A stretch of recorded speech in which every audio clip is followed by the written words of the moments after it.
The new cycle of real estate boom is entering the Indian market. As NRI, how we can ride this wave? Maintaining a sustainable growth of 10 to 15% on year-on basis is not that difficult. But how economically it is beneficial to an NRI is totally different topic. How to save capital gain after selling a property? I will explain the provisions in nutshell now.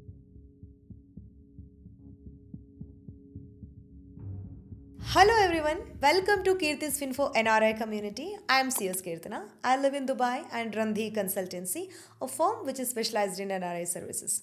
I've done my CS from India and CMA strategic level from UK, and I'm also a SEBI registered overseas MFT. Every week I bring and explain a video on many topics related to NRI issues in this channel.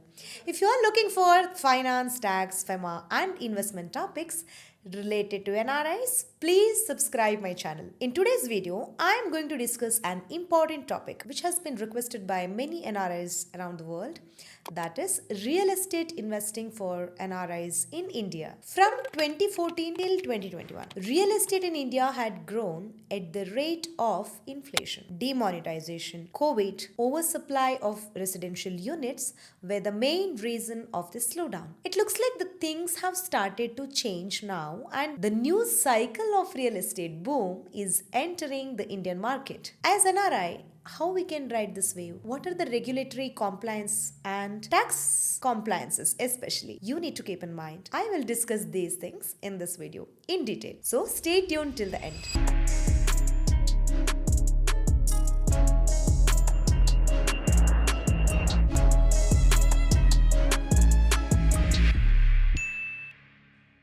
I said new real estate cycle in India is starting. As per Statista, Indian real estate industry between 2025 to 2030, just in 5 years, is expected to grow from 650 billions to $1 trillion minimum. So this includes all segments, that is residential, commercial, retail real estate. In 2023, the growth was stunning, especially in housing demand, because it crossed all-time high mark of 24-25%. And many players in the segment believe that maintaining a sustainable growth of 10 to 15% on year-on basis is not that difficult. I know that after looking at these numbers, one must be thinking of acquiring real estate in India, since growth in real estate usually correlated to the economy boom or expansion. Real estate is of course Indians' favorite asset because along with the capital appreciation, you also have rental income. So this makes real estate attractive for almost everybody. But how economically it is beneficial to an NRI is totally different topic. If you're just looking at growing money, mutual fund also can be better option. Our firm The Consultancy offers mutual fund investing option to NRIs. If you are interested to invest in Indian equity through mutual fund,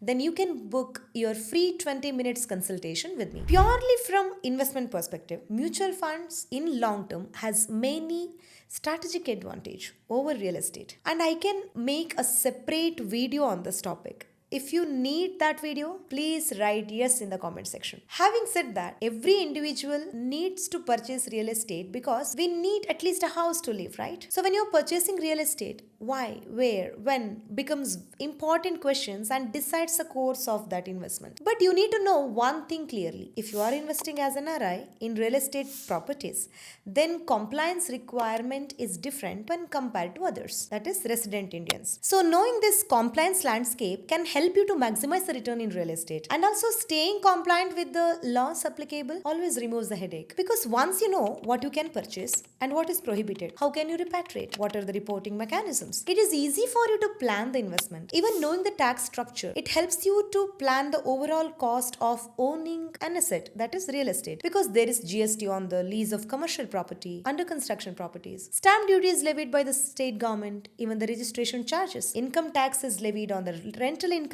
when you are receiving, and when you are selling, there is capital gain tax. Now, many corporations levy property tax also. So thus, the list is longer and one should be aware of the tax impact on the real estate properties. So now let's delve little deeper into the taxation implications, FEMA rules, while purchasing as well as selling the real estate property in India in this video. As a NRI, you can have investment in residential or commercial real estate in India. There is no problem with that. When it comes to purchasing these two type of real estate, the process is entirely similar to that of any resident, Indian resident, but strictly not in agricultural farmhouses or plantation, unless you have have a special permission from RBI, which is really difficult to obtain. However, this is for the fresh purchase. Then what about inherited agricultural land? Can you get it registered in your name? The answer is yes, you can. But the problem is only when you sell. You need to remember that inherited agricultural property or farmhouses as NRI, you can sell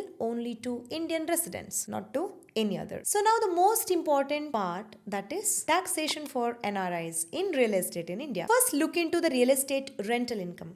Means, as NRI, you have purchased an apartment or given it for rent. What is the tax implication? If NRI owns rental yielding property, on that rental income, tenant should deduct 31.2% TDS and deposit with the tax department. This rate does not change unless NRI owner has an income from India not exceeding the exemption limit, that is 5 lakhs per annum as of now. In case if the total income is falling below this exemption limit, then NRI owner can apply to the assessing officer of tax department requesting for lower TDS certificate. In this case also, tenant should have TAN number, deduct TDS, deposit it online, file TDS return, and within 15 days he can get TDS certificate and furnish this certificate to the landlord. Any tenant failing to do this, he can attract prosecution under Income Tax Act and penalty up to the amount of TDS which he was supposed to deduct. Now this is about the TDS which is supposed to be deducted by the tenant. If the NRI landlord is living in a country which taxes his global income, then definitely DTAA or double taxation avoidance agreements comes into the picture,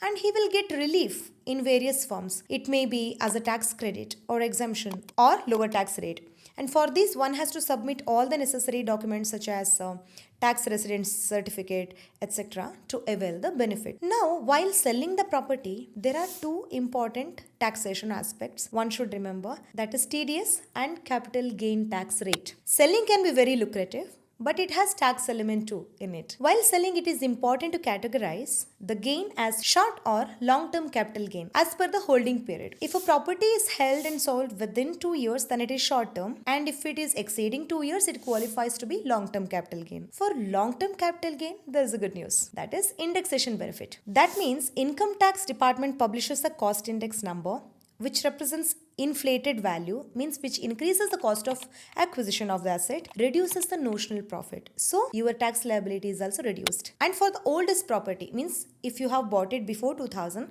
acquisition cost is difficult to be determined. That's why the fair market value as on year 2000 is taken as a base year. Let me explain this in detail so that the concept is clear. Indexation is calculated using CII number.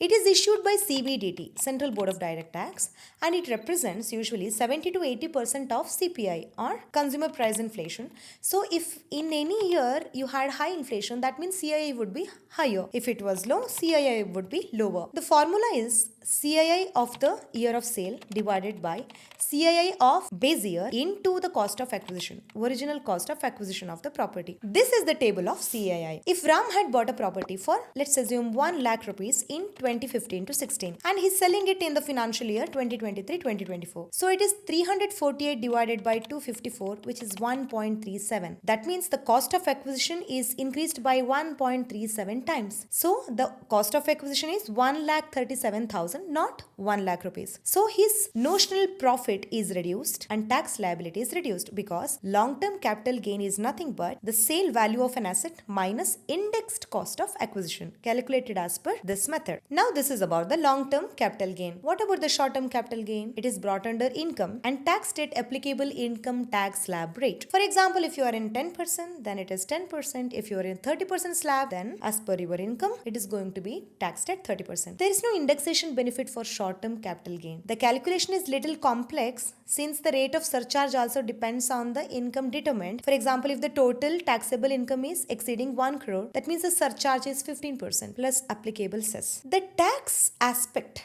can be quite complicated when you sell real estate in India and take that money to the country where you reside. If you want any help with this process, don't hesitate to contact the consultancy. You can just send an email to info@keerthisfinfo.com. Now, let's look at the TDS, tax deducted at source in real estate. This is also a very important aspect because failing to do TDS has legal repercussion as well. It is where buyer is withholding the tax before paying the sell value to the seller. Please note that during the sale of the property, there is a requirement of TDS or tax deducted at source. The buyer is supposed to collect TDS, means at the time of purchase of the property, the onus is on buyer. He should deduct the tax as per the relevant section, that is 195, and rate of TDS for NRIs capital gain is 20% for long term, 30% for short term plus applicable cess. One must obtain TAN tax deduction account number in their name, deposit the TDS collected with the tax department, file the TDS return in the following quarter of depositing this TDS amount, and when you follow this process, you have kept entire process compliant. So now if you are wondering how to save capital gain after selling a property, I will explain the provisions in nutshell now. These are the sections which are applicable even for NRIs. Section 54. If you have sold residential property and if you're willing to reinvest it in another residential property, then there is good news. The property should have been held at least for 2 years and you must reinvest the entire sale proceeds. Now there is a time limit to acquire the new property also, which is 2 years after the sale in case of fresh purchase, and if you're constructing a house it is 3 years. Till then the amount should be in capital gain account and you should move within the time frame given. And there is one more section which is section 52 EC. The section says if you are reinvesting in certain specified bonds, you can escape taxation. But please note that they have lock-in period of 5 years and maximum amount is limited to 50 lakhs. So you should weigh the option carefully whether it is worth it. And the last section is section 54F. This section says capital gain arising from the sale of an asset, which is land, building, etc. It can be saved by reinvesting the net proceeds in purchasing or constructing the residential property. But there is one condition, that is